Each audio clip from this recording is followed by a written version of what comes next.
Hurricane, 20 years ago tonight, Shane McMahon showed up on WCW Monday Nitro, and you were there. Can you take me there? What was going on that night? Yeah, there was a talent meeting earlier during the day, and Shane McMahon walked in the room, and you could have heard the proverbial pin drop in there, and it was that was the paradigm shift in the business. The war was over. My team definitely had lost, so there was a lot of mixed emotions. Leading up to that, we'd heard different rumors, um, and some of it was WCW trying to kind of keep things close to the vest. Some of it was WCW just trying to keep morale up. They wanted us to, not know the situation we were in, and I get that, but we'd heard so many rumors I didn't know what to believe, and nobody really did, no matter what they say. And then, like I said, there's a talent meeting, and Shane McMahon walked in, and that was it. That was the Mike Tyson left hook. Game was over, and so yeah, a lot of us were worried about what our futures held. Yeah, what were the conversations like when that meeting ended and you walked out and everybody went back to the locker room? Well, selfishly, I was the cruiserweight champ. So I was like, if I can get out of here with this championship tonight, they at least got to bring the champions. That was my hope. And so I was confident in my career at the time, my trajectory at the time. I was confident with it. But, I mean, I was only in WCW just over a year. So it wasn't like I had a lot of longevity. So that's where my concern came from. There was a lot of superstars above me on the ladder that had a lot more longevity, a lot more star power and name value.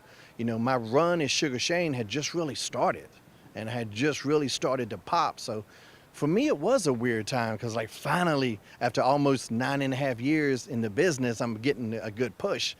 And now my company's gone. So I had mixed emotions, but I did have confidence that if WWE gave me a chance, just like with WCW, just give me a chance, I think you'll like what you see.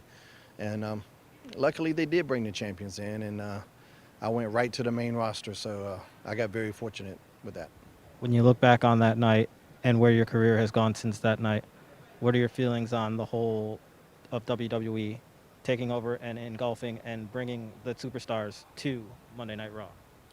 I mean, it did create a vacuum, and I think everybody's talked about that ad nauseum, but it also created the most stacked roster that there has ever been. ECW is gone, WCW is gone, and all the major stars are under one roof now. And I have to come along as the Hurricane and compete against that. So it was very interesting. I do sometimes ponder, not a lot, but what would have happened if WCW would have stayed alive? How long could the Sugar Shane run, and how far could I have taken it?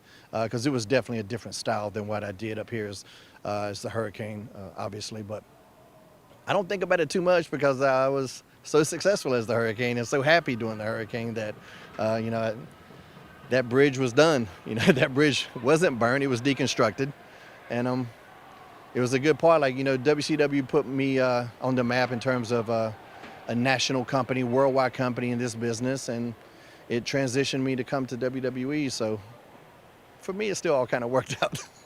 It's sad that there were some people, of course, that lost their jobs and some people that couldn't make the transition for various reasons. But for Shane Helms, it worked out. So, and this is still the #1 company in the industry, and it kind of always has been.